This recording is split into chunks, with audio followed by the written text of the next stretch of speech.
सबको जय यीशु, जय यीशु, जय यीशु। कैसे हैं?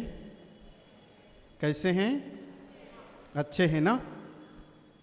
प्रिय भाइयों और बहनों, जिस प्रकार फादर ने कहा कि परमेश्वर का अलग अलग गुण होता है, अलग अलग उनका पहचान होता है, आज उसी से मैं एक पहचान के बारे में आपसे बातें करने के लिए आया हूं, और वह है ईश्वर परिवार को प्रेम करता है। तो आज और इस समय हम इस पर विचार करेंगे कि परमेश्वर परिवार को क्या करता है? प्रेम करता है। The Lord loves the family. The Lord loves the family. Do you believe? आप विश्वास करते हैं? यदि आप विश्वास करते हैं प्रिय भाइयों और बहनों, परमेश्वर आपके जीवन में चमत्कार करेगा, क्योंकि प्रेम से ही ईश्वर चमत्कार करता है।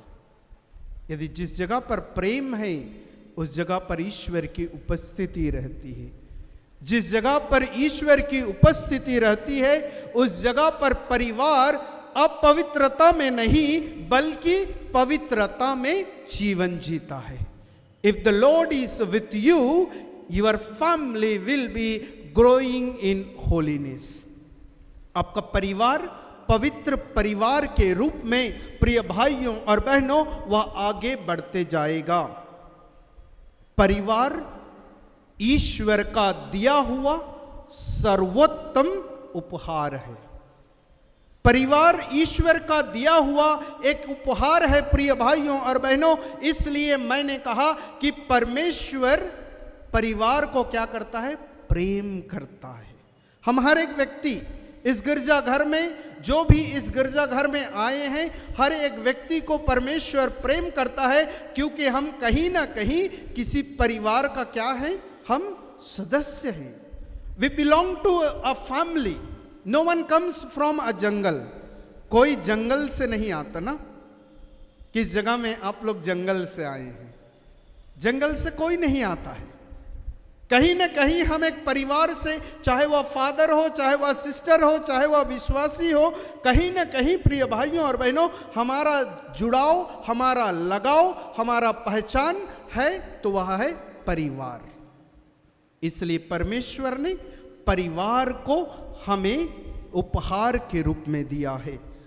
संसार को ईश्वर ने सृष्टि किया। संसार में आकाश और पृथ्वी का सृष्टि किया। उसने जल और थल का निर्माण किया, और उस आकाश में सूर्य और चंद्रमा का हर एक प्रकार का उसने सृष्टि किया। लेकिन परमेश्वर ने परिवार को स्थापित किया। Hallelujah, hallelujah, hallelujah, hallelujah. तो इसलिए प्रिय भाइयों और बहनों, ईश्वर ने हर एक चीज का सृष्टि किया, लेकिन परिवार का परमेश्वर ने क्या किया? उसका स्थापना किया। यह है परमेश्वर का प्रेम परिवार के प्रति।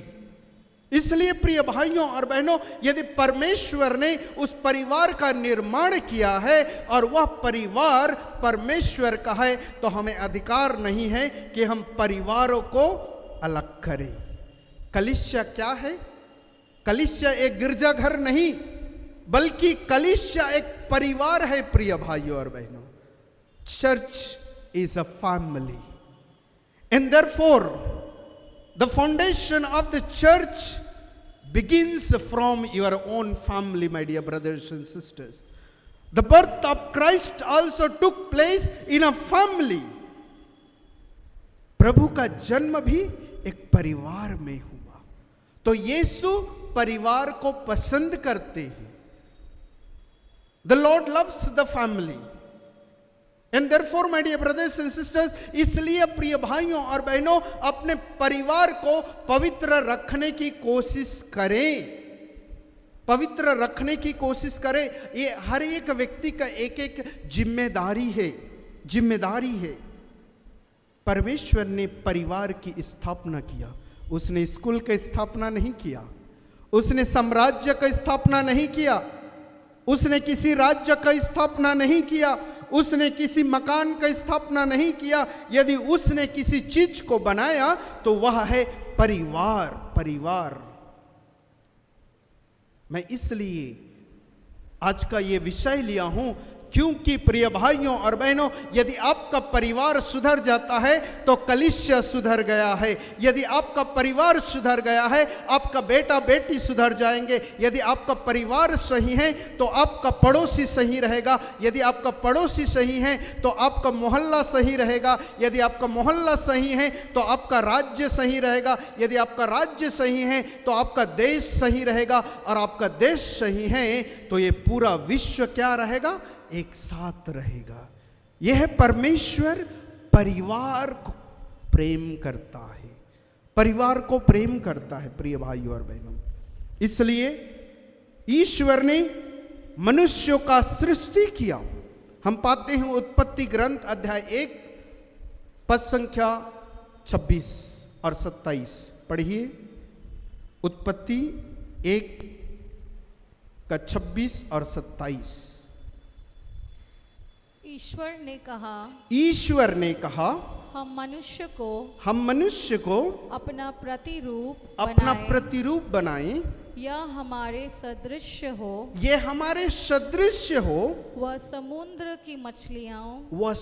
की मछलियां, आकाश के पक्षियों, घरेलू और जंगली जानवरों और जमीन पर रेंगने वाले सब जीव जंतुओं पर शासन करे। ईश्वर ने मनुष्य को अपना प्रतिरूप बनाया। उसने उसे ईश्वर का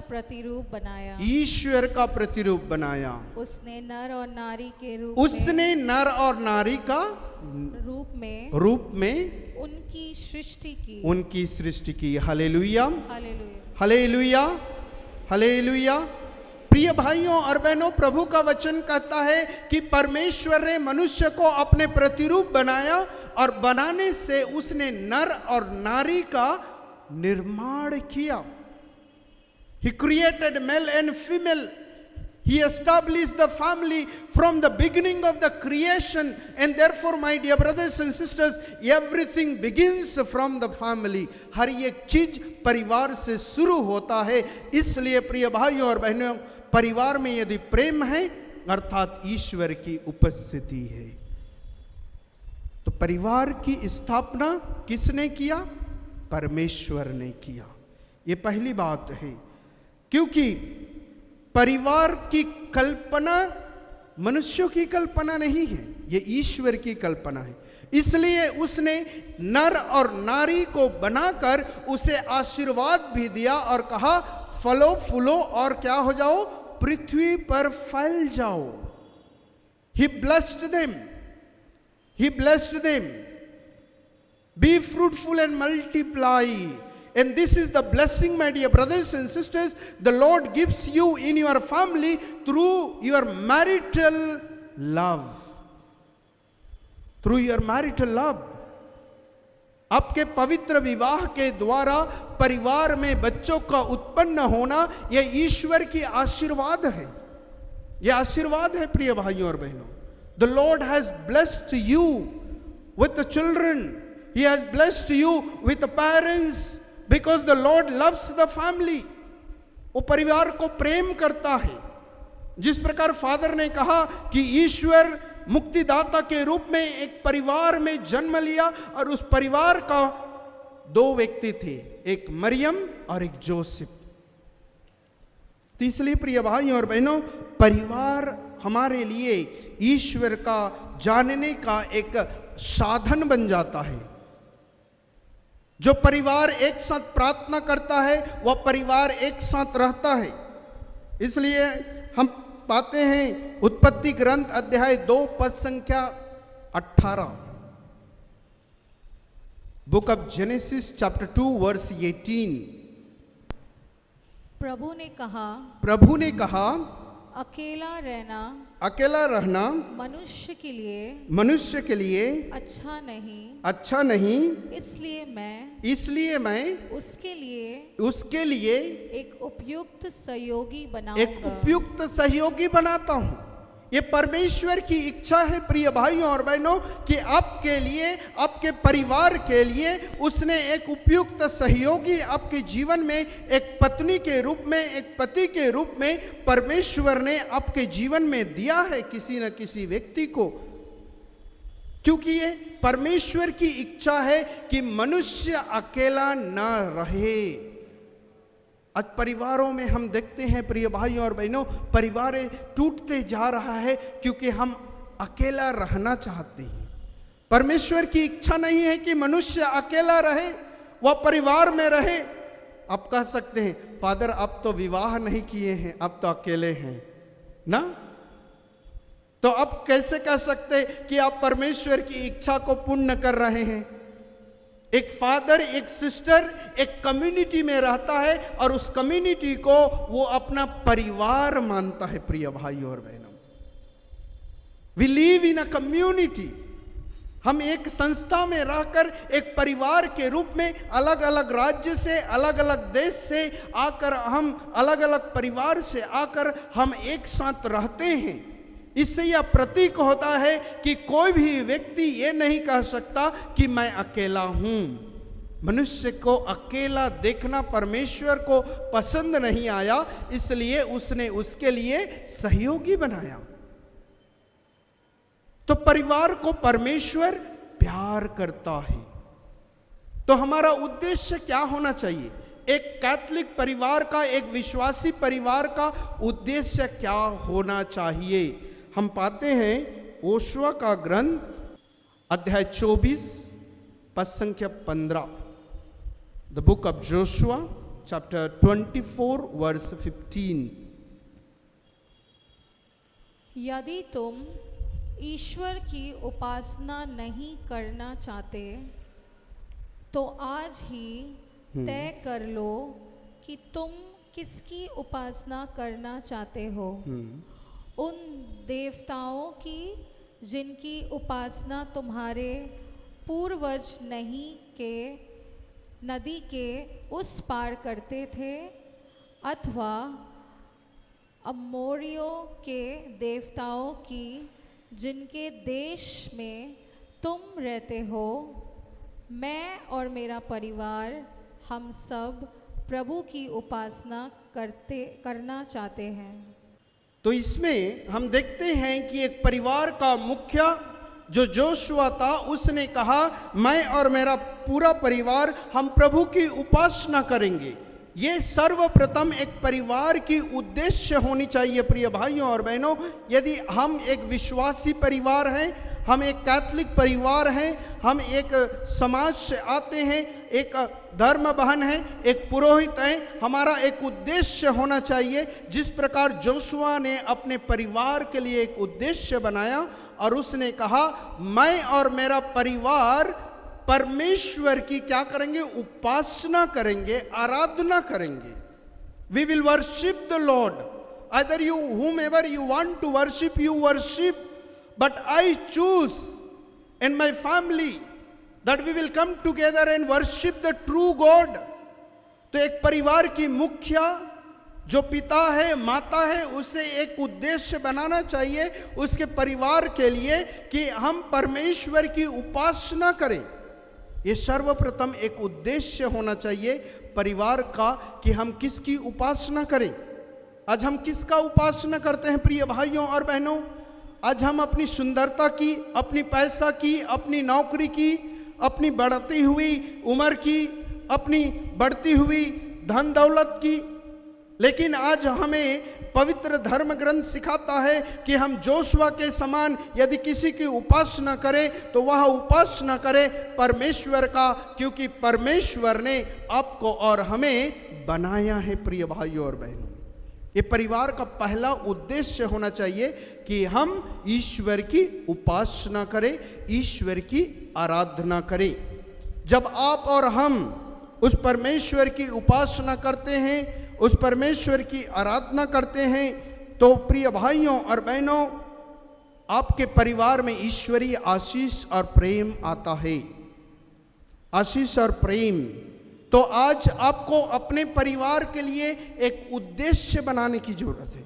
you should create for your family a goal. आपको एक गोल बनाकर अपने परिवार के लिए एक माता पिता होने के नाते आपको उस गोल को लेकर चलने की जरूरत है। प्रिय भाइयों और बहनों, आज परिवारों में अशांति क्यों है? क्योंकि आज पारिवारिक प्रार्थना खत्म होते जा रही है। In our families today we see no family prayers are happening, and therefore lot of the worldly things are coming in the family. And therefore, my dear brothers and sisters, the Lord is inviting you and me to create a family where we can sit together and do the worshipping, to have a praise and worship, to read the word of God. आप और हम प्रभु के वचन को पढ़ने के लिए पारिवारिक प्रार्थना में बैठने की जरूरत है। प्रिय भाई और बहनों, आज हमें एक उद्देश्य बनाने की जरूरत है। We need to create this in our family. इसलिए मदर तेरेसा ने कहा, यदि तुम संसार को बदलना चाहते हो, ये मदर तेरेसा कहती है, यदि तुम संसार को बदलना चाहते हो तो अपने घर जाओ। If you want to change the whole world, first go to your family. अपने परिवार को प्रेम करो। उसने कहा, यदि तुम संसार को बदलना चाहते हो तो अपने घर जाओ और अपने परिवार से प्रेम करो। Go to your home and love first. Love your children, love your partner, love your elderly parents. And then you will find the family spirit will lead you, my dear brothers and sisters, to experience the mercy and the compassion full of God in your life.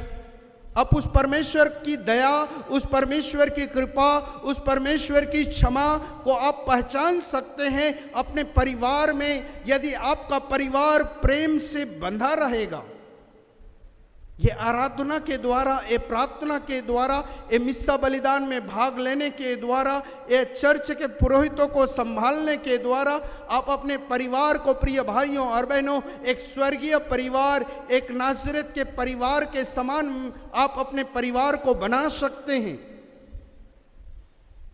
जब आपका परिवार पवित्र परिवार बनना शुरू होगा, जिस प्रकार प्रिय भाइयों और बहनों ओशवा ने कहा, मैं और मेरा पूरा परिवार परमेश्वर की आराधना करेगा, ये पहला उद्देश्य था। दूसरा उद्देश्य एक परिवार में होना चाहिए प्रेम, love. Love is the foundation of the family. यदि परिवार में प्रेम नहीं है, वह परिवार टिक नहीं सकता। यदि परिवार में प्रेम नहीं है, वह परिवार एक साथ नहीं रह सकता। तो इसलिए प्रिय भाइयों और बहनों, आपके परिवार में प्रेम का होना अति आवश्यक है।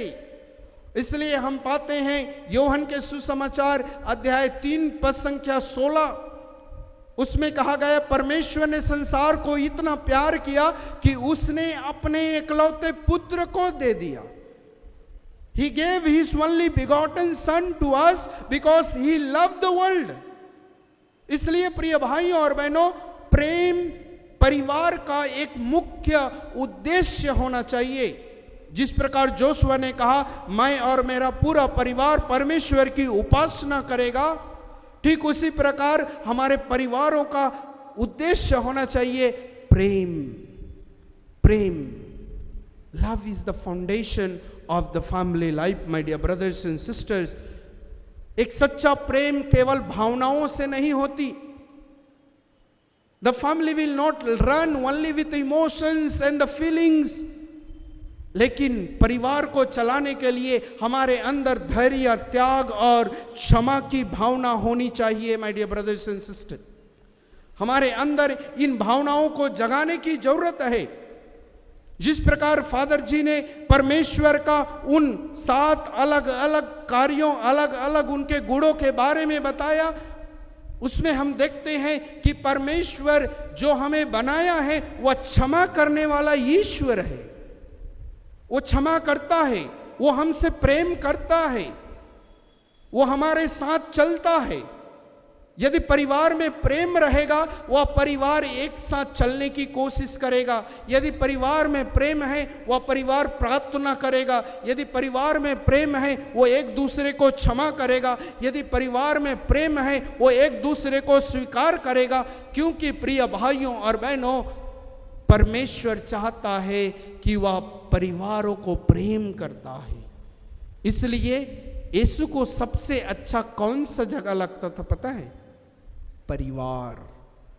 इसलिए प्रिय भाइयों और बहनों, उसने काना नगर के विवाह समारोह में एक परिवार में जाकर अपनी पहली चमत्कार दिखाया, क्योंकि वह परिवारों को प्रेम करता है। Hallelujah, hallelujah, hallelujah, hallelujah, hallelujah. तो इसलिए प्रिय भाइयों और बहनों, एक कैथोलिक परिवार की पहचान, एक ईसाई परिवार की पहचान, एक धर्मी परिवार की पहचान, एक विश्वासी परिवार की यदि कोई पहचान है तो वह है प्रेम।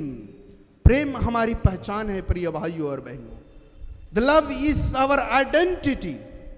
क्योंकि परमेश्वर ने संसार के लिए अपने पुत्र को इसलिए समर्पण किया क्योंकि वह मनुष्य को प्रेम करता था, प्रेम करता था, करता है और करता रहेगा प्रिय भाइयों और बहनों।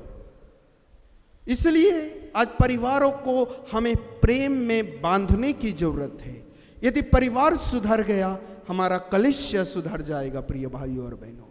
यदि परिवार में प्रेम है, आपके परिवार से पुरोहित बनने के लिए बुलाए जाएंगे, आपके परिवार से धर्म बहन की बुलाहट होगी, आपके परिवार से अच्छे व्यक्ति समाज में, कलिसिया में वे आगे बढ़ते रहेंगे प्रिय भाइयों और बहनों।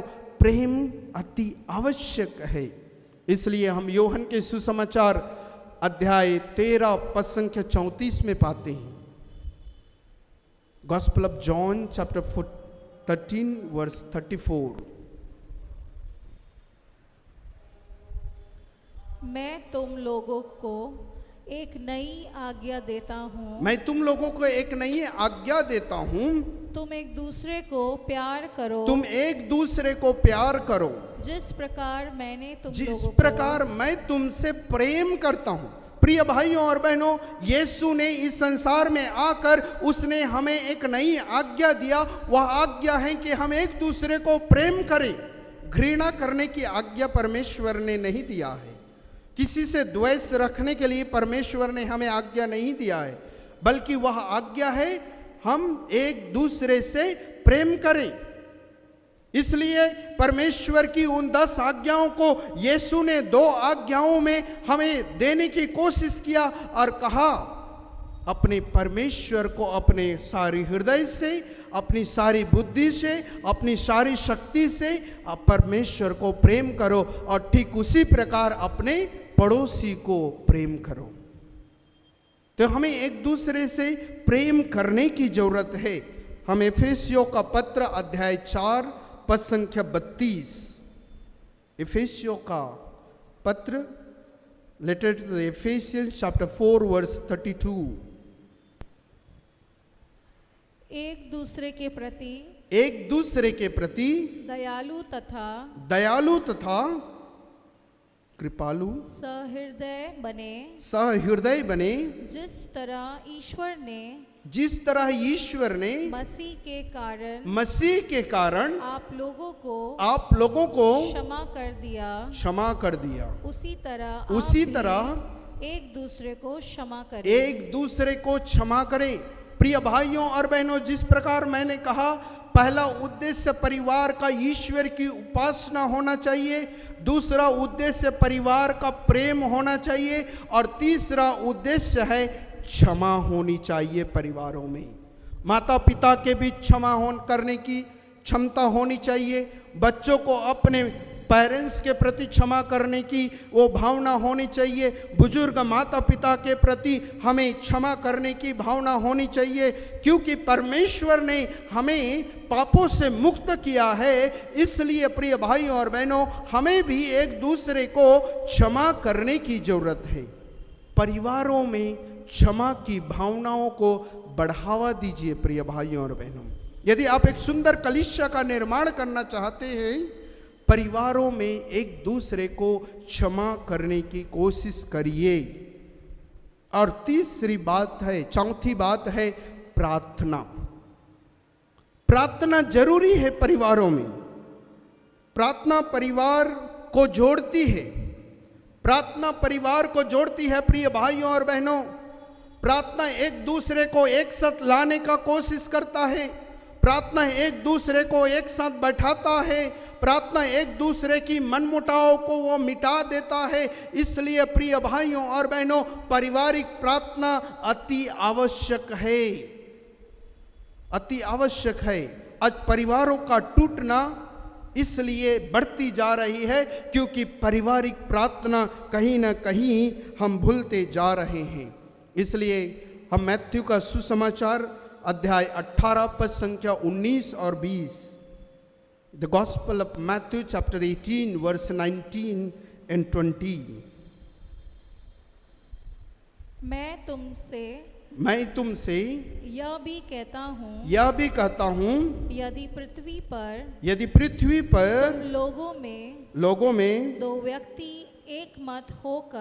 व्यक्ति एक मत होकर कुछ भी मांगेंगे तो वह उन्हें मेरे स्वर्गीय पिता की ओर से निश्चय ही मिलेगा। क्योंकि जहाँ दो या तीन मेरे नाम इकट्ठे होते हैं वहाँ मैं उनके बीच उपस्थित रहता हूँ। प्रिय भाइयों और बहनों, प्रभु का वचन कहता है कि प्रार्थना हमें एक मत करती है। प्रार्थना करने से हम एक मत हो जाते हैं। हमारे अंदर में जो मतभेद की भावना है, हमारे अंदर में जो ईर्ष्या की भावना है, हमारे अंदर में जो जलन की भावना है, हमारे अंदर में एक दूसरे से हिंसा की भावना है, वह सब दूर चली जाती है। इसलिए प्रिय भाइयों और बहनों, पारिवारिक प्रार्थना से परिवार एक मत होते हैं। ये पहला वरदान प्रार्थना के द्वारा परिवार में दिया जाता है। और दूसरा वरदान पारिवारिक प्रार्थना में ईश्वर से हर एक स्मृति, हर एक प्रार्थना हम प्राप्त कर सकते हैं। प्रिय भाइयों और बहनों, ईश्वर के द्वारा हम हर एक चीजों को अपने परिवार के लिए, अपने कलीसिया के लिए, अपने पड़ोसी के लिए, अपने बेटों के लिए, अपने बेटियों के लिए, अपने पत्नी के लिए, अपने पति के लिए हम परमेश्वर से मांग सकते हैं। और परमेश्वर हमें देगा, वो अवश्य देगा, क्योंकि जहाँ पे एक मत होता है वहाँ पे परमेश्वर का उपस्थिति होता है। इसलिए वचन कहता है कि जहाँ मेरे नाम से एक या दो उपस्थित रहते हैं, मैं उस जगह पर उपस्थित रहता हूँ। प्रिय भाइयों और बहनों, परिवार में प्रार्थना करने से ईश्वर की उपस्थिति होती है। और जिस जगह पर ईश्वर की उपस्थिति होती है, उस जगह पर शैतान की उपस्थिति नहीं रह सकता। The devil has no power over your family if you are praying together in a family, because every blockages, every problem, my dear brothers and sisters, when you come together and pray, everything will be wiped away with the power of the prayer, with the power of the prayer. इसलिए Saint Teresa of Lucius कहती है, charity begins at home, charity begins at home. हम दूसरे परिवारों को देखते रहते हैं कि दूसरे परिवार में प्रार्थना हो रही है कि नहीं, दूसरे परिवार गिरजा जा रहे हैं कि नहीं, कि वो परिवार ऐसा कर रहा है कि नहीं। हम दूसरे परिवार के बारे में सोचते हैं। लेकिन सेंट तेरेसा ऑफ लुसियस कहता है कि चैरिटी बिगिंस एट होम। आप अपने परिवार में पारिवारिक प्रार्थना शुरू करिए और फिर धीरे धीरे देखिए उस प्रार्थना की प्रभाव, प्रिय भाइयों और बहनों, आपके पड़ोसियों में भी उसका प्रभाव फैलते जाएगा। तो ये चौथी बात है, जब हम प्रार्थना करते हैं परिवारों में, बच्चों को प्रभु की शिक्षा देने का कोशिश करिए। परिवारों में बच्चों को प्रभु की शिक्षा देने का कोशिश करिए। एफेसियंस चैप्टर 6 वर्स 4। ये परिवार का उद्देश्य होना चाहिए प्रिय भाइयों और बहनों। बच्चों को आप प्रभु की शिक्षा दीजिए। एफेसियंस चैप्टर 6 वर्स 4। पिता अपने बच्चे को पिता अपने बच्चों को खिजाया नहीं करे, खिजाया नहीं करे, बल्कि प्रभु के अनुरूप शिक्षा और उपदेश द्वारा उनका पालन पोषण करे। एक पिता को अधिकार दिया जाता है प्रिय भाइयों और बहनों परमेश्वर के द्वारा कि आप अपने बच्चों से उदास न रहें, आप अपने बच्चों को हर समय नीचा न दिखाएं, आप अपने बच्चों को हर समय गलत न ठहराएं, बल्कि उन व्यक्तियों को, उन बच्चों को आपको प्रेम के द्वारा उसे धर्म शिक्षा देना है, उनको परमेश्वर के बारे में बताना है। ये धर्म शिक्षा देने की जरूरत है प्रिय भाइयों और बहनों।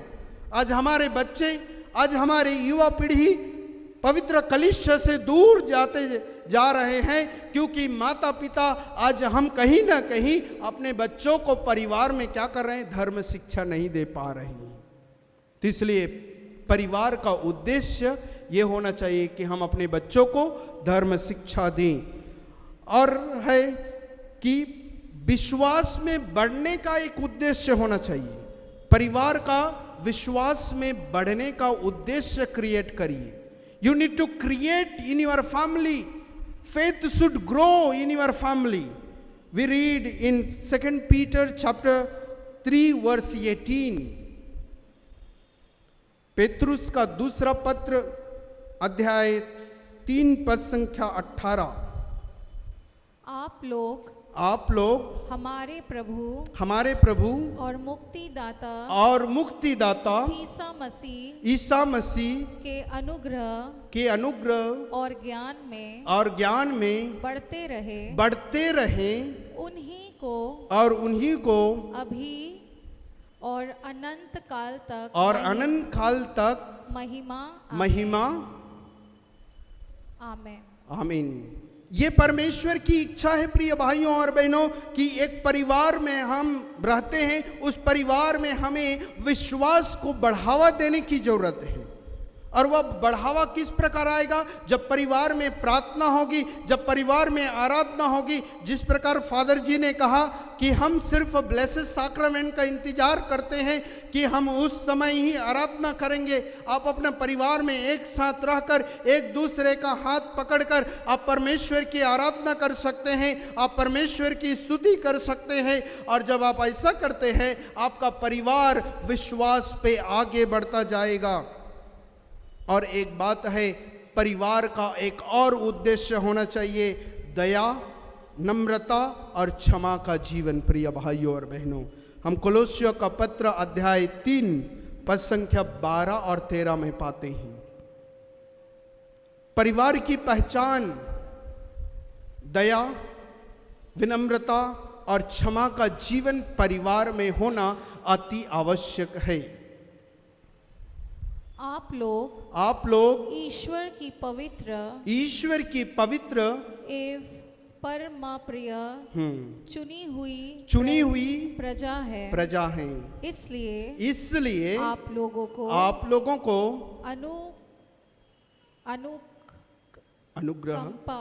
अनुकंपा, सहानुभूति, विनम्रता, कोमलता और सहनशीलता पालन करनी चाहिए। आप एक दूसरे को सहन करें और यदि किसी से कोई शिकायत हो तो एक दूसरे को क्षमा करे। Hallelujah, hallelujah, hallelujah. प्रिय भाइयों और बहनों, ये परिवार की पहचान है। यदि परिवार में कोमलता, निर्मलता और क्षमा की भावना रहती है, वह परिवार हमेशा परमेश्वर की उपस्थिति में आगे बढ़ते जाता है। और प्रभु का वचन कहता है, यदि एक दूसरे से किसी प्रकार की शिकायत है, आप मेल मिलाप कर एक दूसरे को क्षमा करें। ये परिवार की पहचान होनी चाहिए। प्रिय भाइयों और बहनों, यदि हम कलीसिया को आगे बढ़ाना चाहते हैं, परिवार का नींव जिस प्रकार योशुआ ने कहा, मैं और अब मेरा परिवार प्रभु की उपासना करेगा, ये उनका उद्देश्य था। आप परिवार में एक उद्देश्य बनाइए। और लास्ट है, एक दूसरे को प्रोत्साहन करना, ये भी परिवार का एक उद्देश्य होना चाहिए। प्रिय भाइयों और बहनों, एक दूसरे को प्रोत्साहित करिए, चाहे वो विश्वास में बढ़ने की हो, चाहे वो प्रेम में बढ़ने की हो, चाहे वह क्षमा करने की हो, चाहे वह मेल मिलाप करने की हो, चाहे पवित्र मिस्सा बलिदान में भाग लेने की हो, चाहे कलीसिया के पुरोहितों को संभालने की हो, चाहे वह किसी भी प्रकार की विवाद है, तो हम एक दूसरे को प्रोत्साहन करें और मेल मिलाप करने की प्रेरणा के रूप में प्रिय भाइयों और बहनों, परिवारों में, कलीसियाओं में हमें काम करने की जरूरत है। इसलिए हम इब्रानियों का पत्र अध्याय 10 पद संख्या 24 में पाते हैं। Letter to the Hebrews chapter 10 verse 24। हमें इस बात का ध्यान रखना चाहिए हम किस प्रकार भ्रातृ प्रेम तथा परोपकार के लिए एक दूसरे को प्रोत्साहित कर सके। ये प्रिय भाइयों और बहनों, परिवारों में आज कमी होते जा रही है। हम एक दूसरे को प्रोत्साहन नहीं कर पा रहे हैं, एक दूसरे के साथ भातृ प्रेम से हम न रह नहीं पा रहे हैं। इसलिए कहीं ना कहीं प्रिय भाइयों और बहनों, हमारा लगाव, हमारा ईश्वर से लगाव दूर होते जा रहा है। कलीसिया के संस्कारों से हम दूर जाते जा रहे हैं, क्योंकि हमारे अंदर में एक दूसरे को प्रोत्साहन करने की क्षमता घटते जा रही है। इसलिए प्रिय भाइयों और बहनों, ये 3 दिवसीय रिट्रीट, आपको ये डिसीजन लेना है कि मेरा परिवार में परमेश्वर की आराधना होगा, मेरा परिवार में प्रेम की उपस्थिति होगी, मेरा परिवार में पारिवारिक प्रार्थना होगी, मेरा परिवार में बच्चों का शिक्षा, प्रभु के उद्देश्य को लेकर मैं उपदेशक के रूप में परिवार में बच्चों को धर्म शिक्षा दिया करूंगा, विश्वास में बढ़ने का उद्देश्य को परिवार में बढ़ाऊंगा, दया और क्षमा का जीवन जिएंगे, एक दूसरे को प्रोत्साहन करने का, एक दूसरे को आगे बढ़ाने के लिए प्रिय भाई और बहनों हमें कार्य करने की जरूरत है। तो आइए, अभी जब हम आराधना में प्रवेश करेंगे तो प्रिय भाइयों और बहनों याद रखिए, परमेश्वर परिवार को प्रेम करता है। याद रखिए कि वह परमेश्वर जिसने मनुष्य को अपने प्रतिरूप बनाया, वह आपसे कहता है मैं तुमसे प्रेम करता हूं, तू मेरे पास लौट आ। वह बुलाता है प्रिय भाई, प्रिय बहन, आपको उस पर विश्वास कर। इस आराधना के समय जब आप प्रभु की उपस्थिति में आएंगे, अपने परिवार की नवनीकरण के लिए प्रार्थना करिए, छुटकारा के लिए प्रार्थना करिए, परिवार में प्रेम के लिए प्रार्थना करिए, शांति के लिए प्रार्थना करिए, क्योंकि परमेश्वर परिवार से प्रेम करता है। सब लोग खड़े हो जाएंगे, अपने आंखों को बंद कर एक उद्देश्य बनाइए प्रिय भाई, प्रिय बहन। जिस प्रकार जोशुआ ने अपने परिवार के लिए उद्देश्य बनाया और कहा मैं और मेरा पूरा परिवार प्रभु की उपासना करेगा, आज वही प्रभु आपके सम्मुख आने वाले हैं। आप उस परमेश्वर की स्वागत करने के लिए, उस परमेश्वर की आराधना करने के लिए अपने आप को पूर्ण रूप से तैयार करिए और कहिए प्रभु मेरे परिवार में आइए, मेरे जीवन में आइए, मेरे जीवन को बदल दीजिए, मेरे परिवार को बदल दीजिए। वह परमेश्वर आएगा।